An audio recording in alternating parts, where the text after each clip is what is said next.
छोटे से गांव के बाजार में एक चोर छपकर दुकान से पैसा चराता है। चोर के हाथ में मोबाइल है और वो सोचता है, चलो एक सेल्फी ले लेते हैं, बाद में पैसा छिपा लेंगे।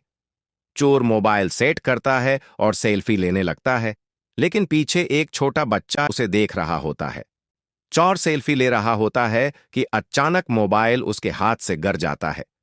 कैमरा चल पड़ता है और सेल्फी के साथ चोर का चेहरा सबके सामने आ जाता है। गांव वाले मोबाइल देखकर हंस हंस कर नहीं रख पाते। चोर हैरत में बोलता है, अरे ये क्या हो गया। सब लोग पैसा और चोर को देखकर दौड़ पड़ते हैं।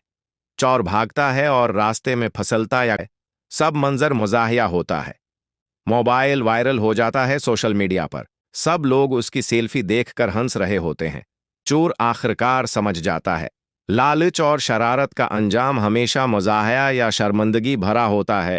गांव वाले हंस हंस कर पैसा वापस ले लेते हैं। चोर सोचता है, अगली बार सेल्फी और शरारत को अलग रखूंगा।